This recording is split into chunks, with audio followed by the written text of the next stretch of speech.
Assalamualaikum warahmatullahi wabarakatuh. Start lagi je. A'udzu billahi minasyaitonir rajim. Bismillahirrahmanirrahim. Ila hadratin nabiyil mustafa sallallahu alaihi wasallam wa alihi at-tahirin wa ashabihi al-kiram wat tabi'in wa tabi'it tabi'in wa ila jami' awliya'illahi as-salihin wa walidina wa muallimina wa dhawil huquqi alaina. ثم إلى أرواح المسلمين والمسلمات. الفاتحة. أعوذ بالله من الشيطان الرجيم. بسم الله الرحمن الرحيم. الحمد لله رب العالمين الرحمن الرحيم مالك يوم الدين إياك نعبد وإياك نستعين اهدنا الصراط المستقيم صراط الذين أنعمت عليهم غير المغضوب عليهم ولا الضالين آمين. بسم الله الرحمن الرحيم. نويت التعليم والتعلم لله الحمد لله رب العالمين. اللهم صل على محمد عبدك ورسولك النبي الأمي وعلى آله وذرياته وسلم عدد خلقك ورضا نفسك وزنة عرشك ومداد كلماتك ولا حول ولا قوة إلا بالله العلي العظيم ولا حول ولا قوة إلا بالله العلي العظيم ولا حول ولا قوة إلا بالله العلي العظيم. رب اشرح لي صدري ويسر لي أمري واحلل عقدة من لساني يفقه قولي. اللهم اهد قلبي وسدد لساني بحق سيدنا محمد صلى الله عليه وسلم. Yang pertama sekali, radina billahi rabba, kami semua redha Allah Tuhan kami. Wabil islami dina, kami semua redha Islam cara hidup kami. Wabi Muhammadin rasulah, dan kami semua redha bahawa Muhammad sallallahu alaihi wasallam seorang nabi dan rasul. Yang kedua, a'udzu bikalimatillahi tammati min syarri ma khalaq. A'udzu bikalimatillahi tammati min syarri ma khalaq. أعوذ بكلمات الله التامات من شر ما خلق.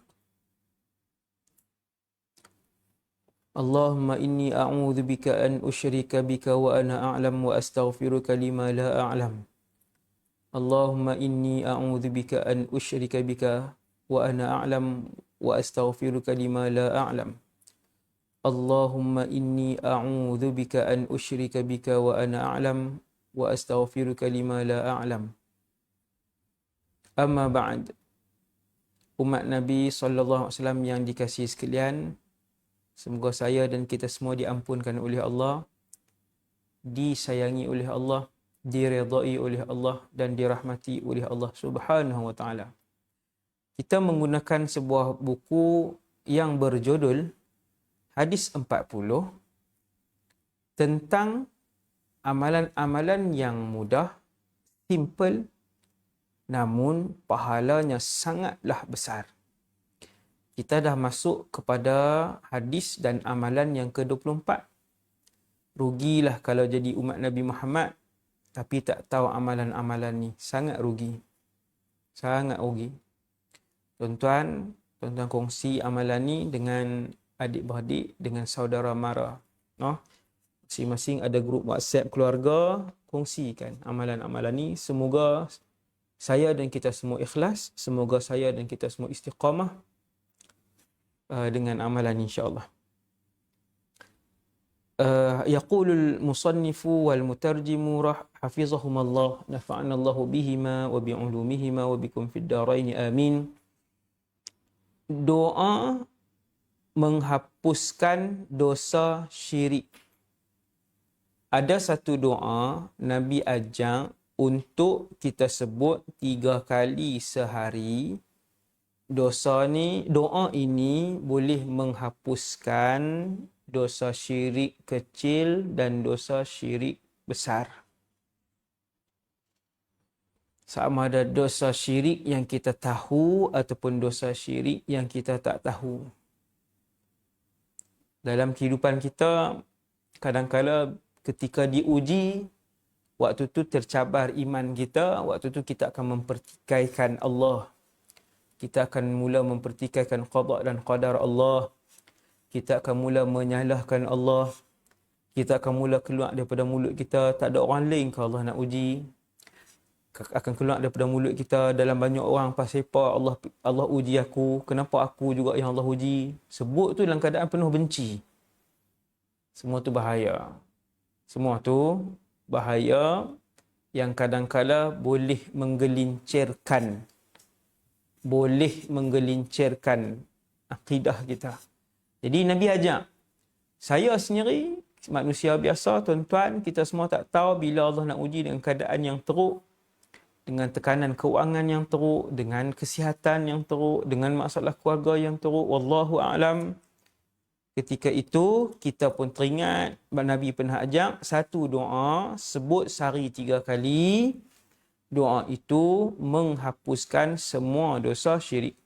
Bismillahirrahmanirrahim. An Ma'qil ibn Yasar qala qala Abu Bakr as-Siddiq radhiyallahu anhu wa shahida bihi ala Rasulillah sallallahu alaihi wasallam qala dzakara Rasulullah sallallahu alaihi wasallam الشرك فقال هو فيكم أخفى من دبيب النمل فسأدلك على شيء إذا فعلته ذهب عنك صغار الشرك وكباره أو صغير الشرك وكبيره قال قل اللهم إني أعوذ بك أن أشرك بك وأنا أعلم وأستغفرك لما لا أعلم يقولها 3 مرات رواه أبو بكر المروزي.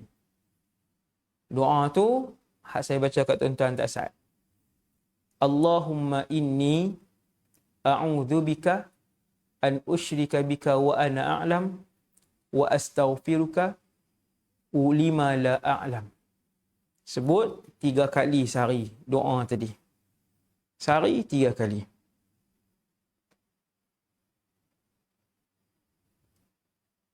Daripada Ma'qil ibn Yasar, beliau telah berkata, Sayyiduna Abu Bakar As-Siddiq telah berkata, dan beliau telah bersaksi dengannya ke atas Rasulullah sallallahu alaihi wasallam.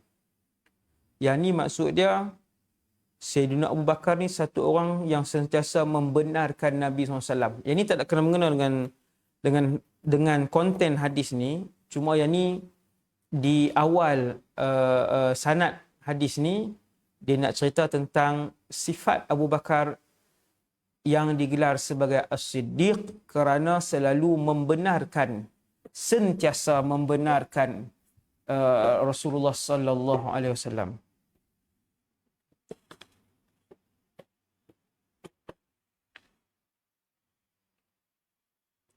Rasulullah SAW telah bersabda, Nabi telah menyebut tentang syirik, lalu baginda bersabda. Satu hari, Nabi cerita kat sahabat tentang dosa syirik.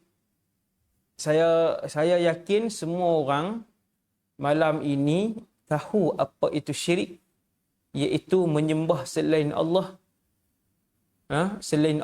ataupun menyebutkan bahawa ada pencipta lain selain Allah. Itu semua dosa syirik. Itu semua dosa syirik. Jadi Nabi satu hari menyebutkan tentang syirik.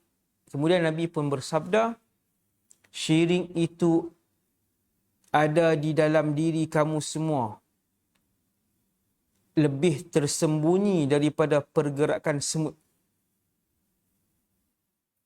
Maksudnya, ada orang syirik ni duduk dalam diri dia lagi tersembunyi daripada semut yang bergerak. Maksudnya apa? Maksudnya sehingga kita tak sedar.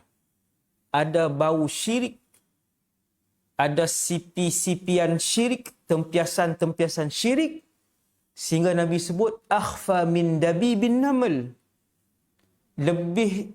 lebih halus, lebih tersembunyi daripada pergerakan semut, hentakan kaki semut.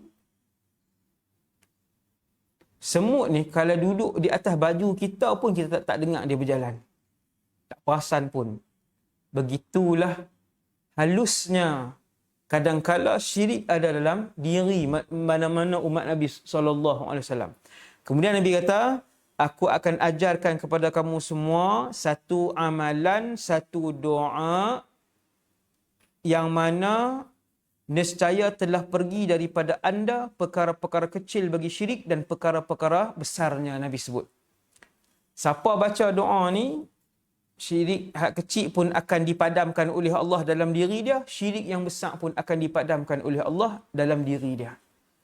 Tuan-tuan, amal hak Nabi ajak. Ni dalam buku ni kita dah sampai hadis nombor 24, semua ni hak Nabi ajak. Tuan-tuan amal hak Nabi ajak, sebelum tuan-tuan amal hak lain dulu, hak ulama ajak pun tak salah juga. Cuma yang lebih afdal, yang lebih aula, yang lebih tepat, yang lebih berharga, yang lebih berkesan, hak mai daripada Nabi, betul-betul mai daripada mulut Nabi seperti doa ini. Tuan-tuan jangan duk gelut nak beramal sehari dengan amalan ni daripada ulama tu, daripada ulama ni. Boleh. Tak ada masalah. No? Al-Imam Nawawi sendiri, dia ada doa dia sendiri ajak doa daripada dia. No? Itu setelah mereka mengamalkan apa yang telah diajarkan oleh Rasulullah sallallahu alaihi wasallam. No? Ni hak Nabi ajak ni, perhabis hak Nabi ajak ni, amal hak Nabi betul-betul Nabi ajak ni, yang ni yang lebih utama. Amal hak ni dulu, baru kita tengok yang diajarkan oleh para ulama kita. Nabi pun sebut, nah, Nabi kata akan ada dalam diri kamu semua benda-benda syirik kecil, benda syirik besar, lebih halus daripada pergerakan dan langkahan semut. Sampai kamu tak sedap benda tu. Dan ada satu doa Nabi kata, bacalah 3 kali, iaitu Allahumma inni a'udzubika an usyrika bika wa ana a'lam wa astaghfiruka lima la a'lam. Wahai Allah, aku berlindung dengan bantuanmu daripada aku menyekutukan sesuatu denganmu dalam keadaan aku mengetahui, dan aku mohon ampun kepadamu ya Allah kalaulah syirik itu aku lakukan dalam keadaan aku tidak ketahui. Nabi kata thalatha marrat, Nabi sebut tiga kali. Jadi tuan-tuan, pengajaran hadis ini yang pertama, nombor 1. Setiap umat Nabi Muhammad, kata Syekh Hairun Nizam, hafizahullah, setiap Muslim perlu menjaga dan memantapkan akidahnya agar dia tidak terpesong dari landasan akidah Islam. Ingat, kita Ahlus Sunnah wal Jamaah, akidah Asy'ariyah.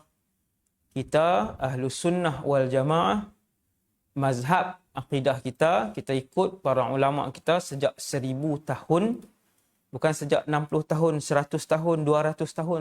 Sejak 1000 tahun, akidah kita, akidah Asy'ariyah. Yang disusun oleh Al-Imam Abu Hasan Al-Asy'ari. Janganlah kerana habuan dunia, dia tergamak menjual akidahnya, lalu dia redha menjadi seorang yang murtad daripada agama Islam. Wal'iyadzubillah. Nombor 2, pengajaran. Menerusi hadis ini, Nabi membahagikan syirik kepada 2. Syirik besar, syirik kecil. Saya yakin semua yang dengar pada malam ni, live malam ni, tahu syirik besar tu apa. Boleh tengok muka surat 99, kita duk baca ni, kitab ni. Syirik besar adalah beranggapan ada Tuhan lain selain Allah. Wal'iyadzubillah. Wal'iyadzubillah. Nas'alullah as-salamah. Allahumma sabbitna 'alal Islam. Ya Allah, tetapkanlah kami di atas Islam dan iman. Syirik besar ialah beranggapan bahawa ada Tuhan lain selain pada Allah. Tuan-tuan, ataupun menyembah Tuhan lain selain Allah. 1, menganggap ada Tuhan lain selain Allah pun syirik. 2 ni syirik besar. Dua-dua ni syirik besar. Ada pun syirik kecil pula. Contoh syirik kecil apa dia? tindakan seseorang yang melakukan satu-satu perbuatan kerana makhluk dan bukan kerana Allah. Tungging terbalik buat solat tahajud sebab nak tunjuk kepada mak mentua, kata dia baik, dia rajin. Buat keluar duit 10,000 bagi kepada asnaf, nak bagi tahu ke orang bahawa dia mengeluarkan untung syarikat dia dan dia seorang yang baik, pemurah. Nak abang ke orang yang tu bukan kerana Allah. Betul-betul dia buat keluar adik ni sebab nak suruh orang kata dia baik. Nak suruh orang puji dia, kata dia pemurah. Wala'iyadzubillah. Wala'iyadzubillah, itu syirik kecil, syirik khafi. Okey. Kemudian, semua syirik besar dan syirik kecil tadi akan terhapus kalau ada dalam diri kita pada hari ini, dalam hari ini sampai malam ni, tuan-tuan baca doa ni, dia padam. Doa ini adalah ubat khas untuk menghapuskan dosa syirik kecil dan dosa syirik besar, yang mana doa dan zikir lain tidak mampu memadamkan kesalahan itu. Rasulullah SAW dalam hadis ini mengajarkan kita satu doa yang dibaca 3 kali akan membenting kita daripada menjadi seorang yang terpesong akidah, serta dapat menjadikan kita seorang yang menjadikan matlamat ibadah dan segala kelakuan kita hanya kerana Allah. Itu pengajaran ketiga. Pengajaran yang terakhir untuk malam ni. Walaupun kita diwajibkan untuk menghindari segala perkataan dan perbuatan yang membawa kepada syirik, ini tidaklah bermakna kita boleh menghukum orang Islam sebagai seorang yang syirik dan murtad. Islam adalah satu agama yang tidak senang-senang untuk menghukum orang lain syirik dan murtad. Hari ini ada satu fahaman aktif di Malaysia, masyhur, ramai yang tukang cakap fahaman ni, mereka mudah mensyirik dan membid'ahkan orang.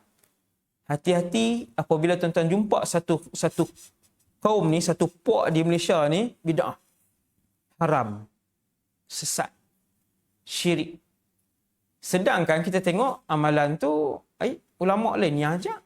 Kenapa ada satu kumpulan ni dia membid'ah, menyesatkan, mensyirikkan kadang-kadang amalan ni.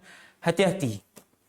Ini kumpulan yang menyeleweng daripada Islam. Saya akan terus ulang benda ni untuk tuan-tuan sentiasa berwaspada dengan kumpulan ekstrim ini. Mereka juga bercakap tentang hadis, mereka juga bercakap tentang Islam, tetapi mereka begitu cepat menuduh umat Islam lain dengan bid'ah, haram, sesat dan syirik dan sebagainya. Semoga kita jadi umat Islam yang sederhana, ikut panduan para ulama kita. 1200 tahun, 1400 tahun para ulama kita memahami Quran dan hadis. Insya-Allah Allah Subhanahu Wa Taala menyimpan para ulama yang bercakap benar ini untuk membimbing umat Nabi sallallahu alaihi wasallam sentiasa di atas jalan yang benar, seperti Nabi sebut dalam satu hadis, kumpulan ulama yang bercakap benar ini akan sentiasa membimbing ummah sampailah kiamat. Sampai kiamat. Jangan ikut huru-hara yang dibuat oleh puak A, puak B, puak C, huru-hara yang dibuat, tetapi berpandukanlah kepada para ulama yang saya maksudkan. Tiap-tiap negeri kita ada mufti dan pasukan di belakang dia yang insya-Allah semua mufti di Malaysia ni di dalam satu manhaj, walaupun 95% lah mufti-mufti kita ni alhamdulillah berada dalam satu manhaj yang sama kesemuanya, alhamdulillah. Jadi semoga kita sentiasa dibimbing oleh Allah SWT untuk berada di jalan yang paling benar, yang paling diredai oleh Allah. Sekadar tu dulu untuk malam ini. Semoga majlis ini majlis yang barakah. Allahumma inna nas'aluka ilman nafi'an. Wahai Allah, kami mohon kepadamu ilmu yang bermanfaat. Wa rizqan tayyiba. Kami mohon padamu, wahai Allah, rezeki yang baik, rezeki yang halal, rezeki yang tidak syubhah, rezeki yang tayyibah untuk kesihatan kami. Wa amalan mutaqabbala, wahai Allah, terimalah semua amalan dan kebaikan yang pernah kami buat dalam hidup kami. Wa sallallahu ala sayyidina Muhammad wa ala alihi wasallam. Subhanakallahumma bihamdik, asyhadu an la ilaha illa anta, astaghfiruka wa atubu ilaik. Assalamualaikum warahmatullahi wabarakatuh.